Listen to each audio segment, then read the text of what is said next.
So we start with the very inside one. This is the very inside one. So we're going to plug 1 into h. So we find h of 1. That's 1 squared plus 2. That's 3. We take that one and we work our way backwards, it seems like. You know, we read left to right. We do these right to left. Now we're going to take that 3 that we found. We're going to plug that in for f. So now we do the next one as we go right to left is f of 3. 6 times 3, that's 18. So now we've done the h, that turned out to be 3. We've done the f, that turned out to be 18. And the last thing we have to do is find g of 18.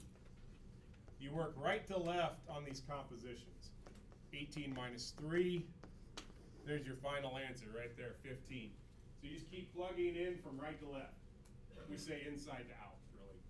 This is supposed to be the outermost, because you can write that as g of f of h of x, or in this case it was 1.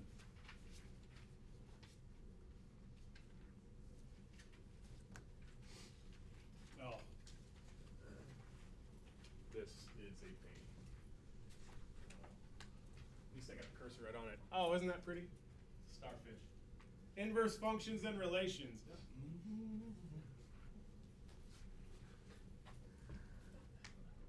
Like I'm working out or something. You can tell that never happens. So. You call me fat? No, I just can't believe you said that.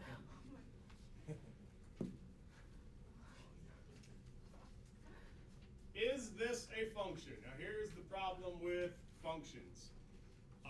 If you plug one x value in order to be a function, you can only get one y value out. So if you plug all these x's in, if you get 2 y's for one value of x, that is not a function. And we say it fails the vertical line test. If you draw a vertical line through these 2 points, that means that is not a function. Now it works everywhere else, maybe. Nope, it fails here too. They snuck one way down there. But it only has to fail once. So is this a function? No, it fails the vertical line test. Excuse me while I walk back over here. Can you just like bring the mouse like over here? I don't think it'd reach. But that's a good idea. Find the inverse of each relation. Graph the relation and its inverse. All right, so we have a relation.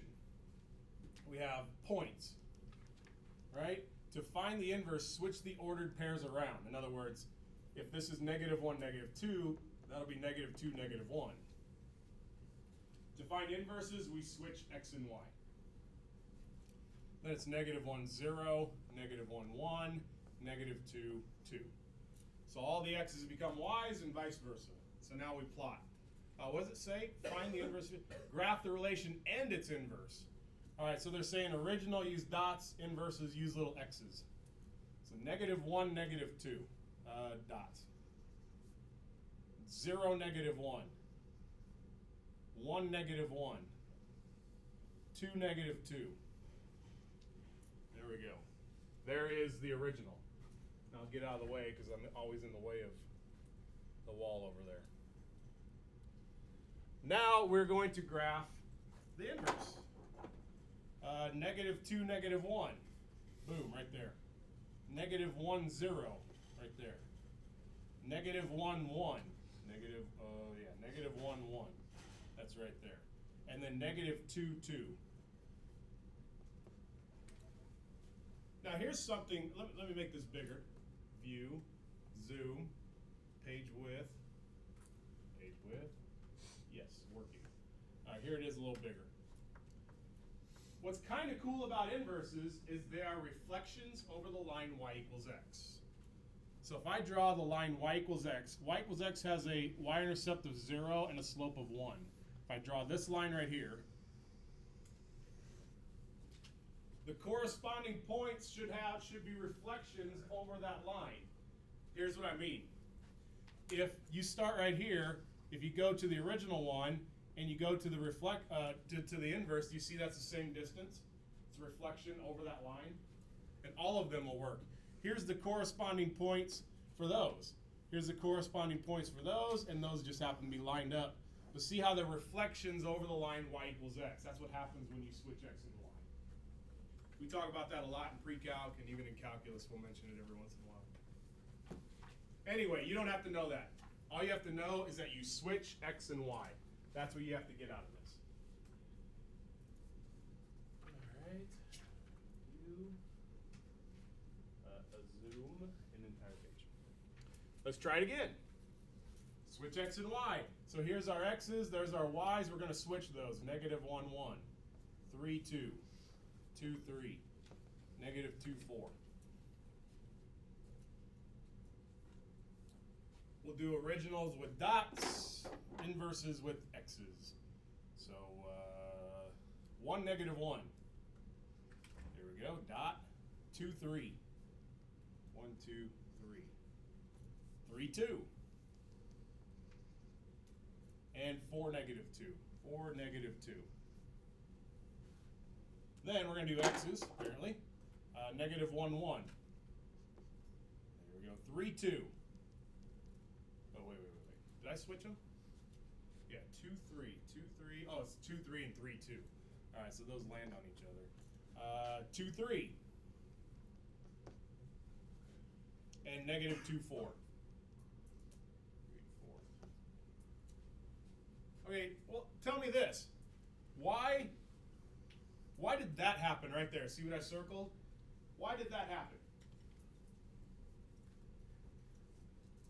Why are they on the relation and the inverse?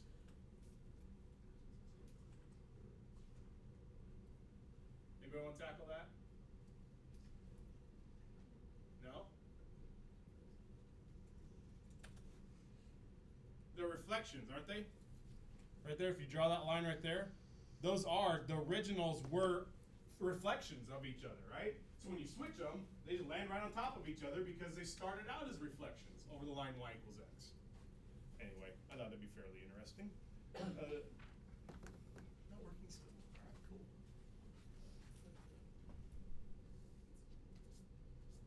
Rules to remember. This is almost true. If it's a line, then it's a function. And I think they're talking about the inverse. The inverse is a function. That is not necessarily true. All lines except for horizontal lines. If it's a horizontal line, then its reflection, or not reflection, but its inverse is a vertical line. That is not a function. All right, so that's true except for horizontal lines. If it's a parabola,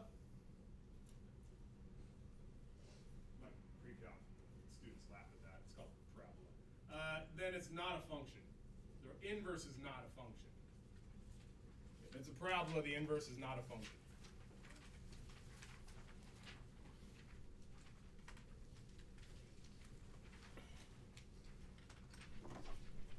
Find the inverse of each function. Is the inverse a function? Example, f of x equals 4x plus 5. Now you can write this as y equals 4x plus 5. That means the same thing, you guys. It's either standard notation, y equals, or function notation, that's f of x. But it means the same thing. To find the inverse of this function, now not a graph, on a graph we switch x and y. On here, we switch x and y, but we literally switch x and y. All right, so we've switched x and y. Very literally. Now we get y by itself.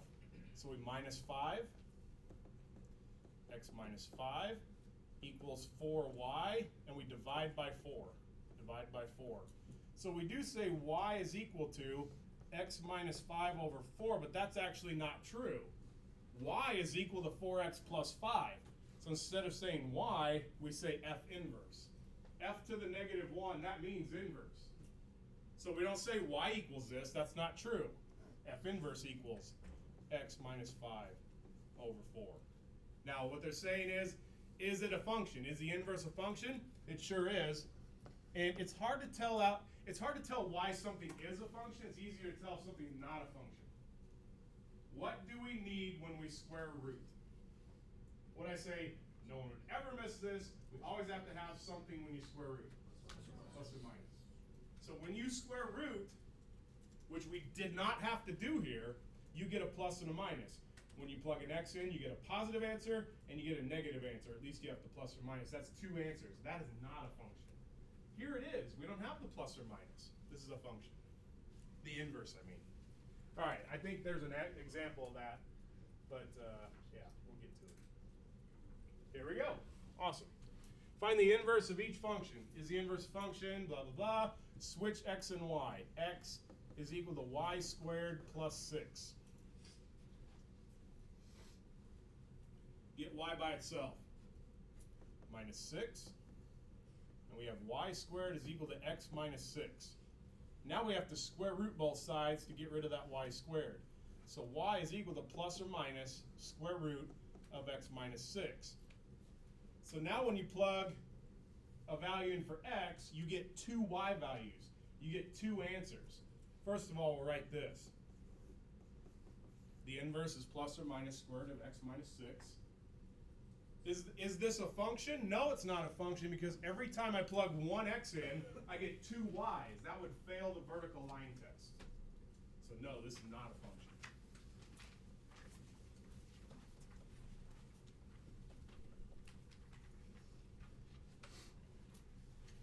Oh boy, look at that mess.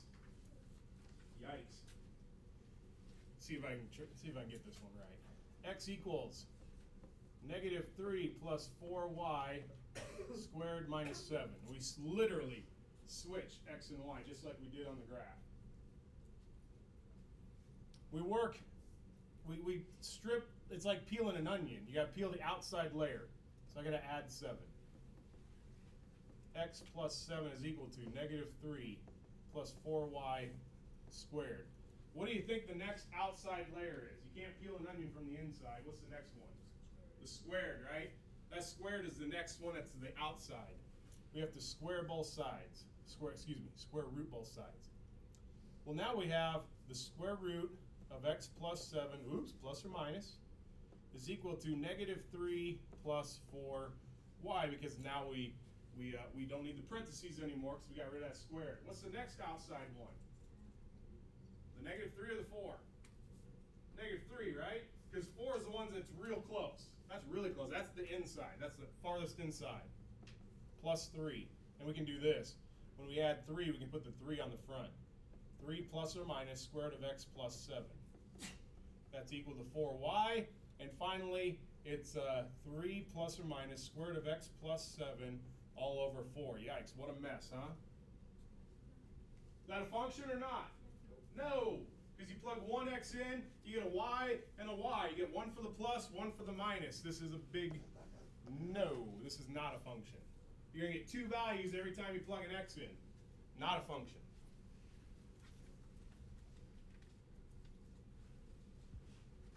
Here's some reminders. How to graph a line. This is in mx plus b. What's the b? What's the 4?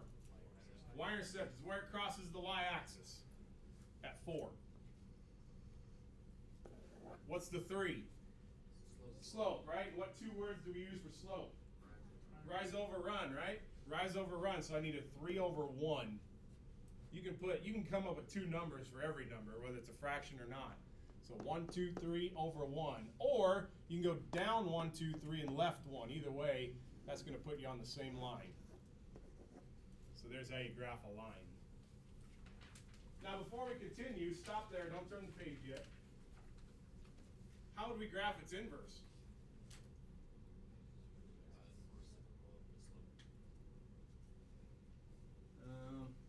It's even easier than that. What's this point? What's that point? 4? There you go. So what point is on the inverse? 4, 0, right? So we just gotta go 4, 0. 1, 2, 3, 4, 0. And I need one more to draw a line. How about 1, 7? So what's on the inverse?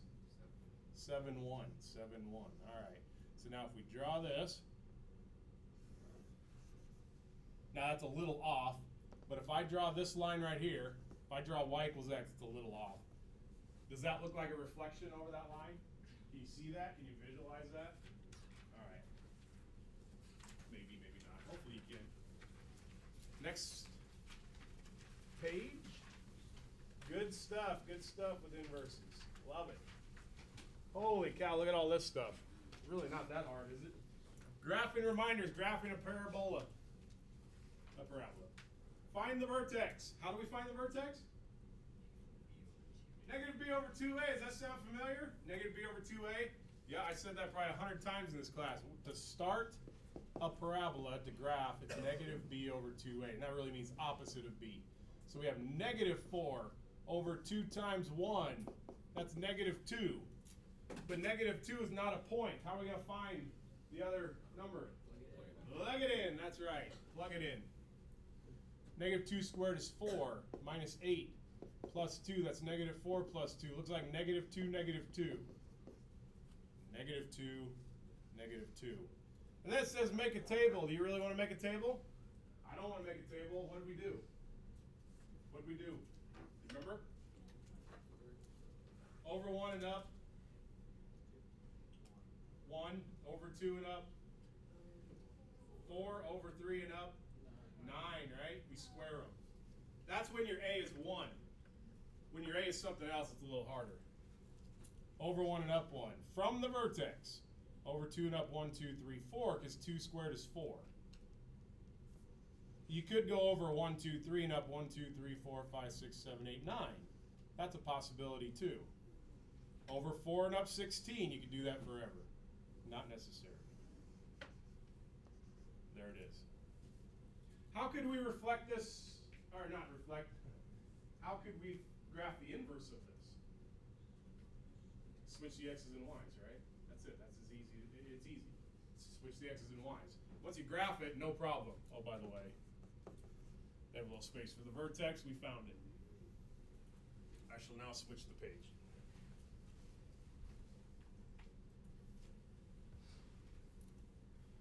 Graph each relation and its inverse. So let's graph 2x minus 3. That's down here, negative 3. Slope of 2. 1, 2 over 1. 1, 2 over 1. 1, 2 over 1. We could keep doing that, right? Forever and ever. All right, we got that graphed. Guys paying attention? You guys doing a good job. This is a little long today. Usually I try to get notes done by now. We got to get the inverse. X equals 2y minus 3. Add 3. Add 3. So we have x plus 3 equals 2y. So we got to divide by 2. We have x plus 3 over 2. Now what you can do, now that we've divided by 2, you can make this 1/2 x plus 3 halves, like that. You can divide each of those by 2. Now that'll help you to graph it, I think. When you divide by 2, you just divide each of those by 2. Y-intercept of 3 halves, that's 1 1/2. That's right there. With a slope of 1/2. Up 1 and over 2. Up 1 and over 2. Up 1 and over 2.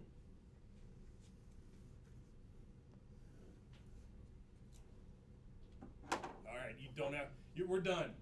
We're done with this. Oh, notice the graph of the inverse of a relation is a reflection over the line y equals x. Aha, I already told you that.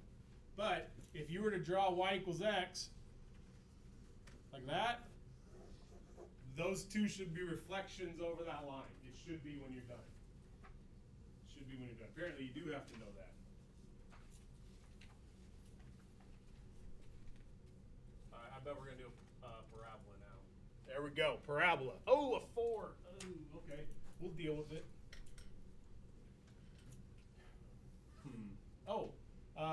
X equals negative b over 2a. But what's b? Do you know? 0. There's no b. The x is gone. Must be 0. 0 over, who cares now, but it's really 0 over 8. 0. So the vertex is 0 comma something. Well, when we plug 0 in, we get negative 2. 0, negative 2. That's down here. Our 1 over 1 up 1 over 2 up 4 is a little messed up because the A is a 4. But here's what you do. Instead of going over 1 and up 1, we go over 1 and up 4. Over 1 and up 1, 2, 3, 4. You multiply. Over 1 and up 1, 2, 3, 4. All right, here's a tricky question. Over 2 and up how many? 16, right. Over 2. 2 squared is 4, but we're taking that times 4. So you go up 16. Well, that's off the map. But we just know it's really steep. So I'm like, that should be a smooth curve down on the bottom. It doesn't, it's not a V. It's hard not to draw a V though. We need the inverse. Oh boy, here we go. X equals 4y squared minus 2. Pay attention now, pay attention, pay attention. We are almost done. Peeling the onion. Peeling the onion, what's the most outside function you think? Minus 2 is the outermost. Plus 2, plus 2. X plus 2 is equal to 4y squared. Ooh, those are pretty close. What do you think is the most outside now? It's the 4. You gotta get rid of the 4 first. You gotta get rid of the 4. So we divide by 4. So y squared is equal to x plus 2 over 4. We gotta divide by 4, and then the last thing we need to do is square root, and you would never forget what? Plus or minus, that's right. X plus 2 over 4. Now, plus or minus square root of x plus 2 over 4. I don't know, I mean, I actually know how to graph that, but I'll bet you don't. But you don't have to, that's the good news, because what can we do? To graph the inverse now? Switch x's and y's, right? Just switch x's and y's.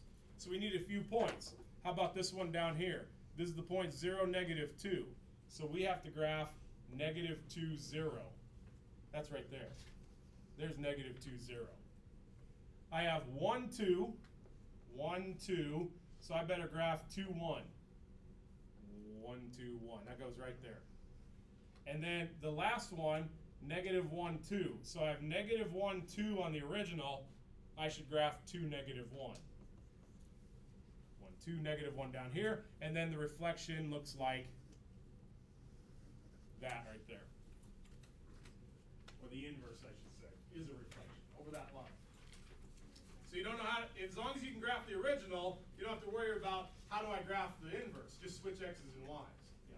Inverse, the 2x, 2 plus x plus 2. Yeah. Okay. Simplify that. I feel like that's How would I simplify that? Okay.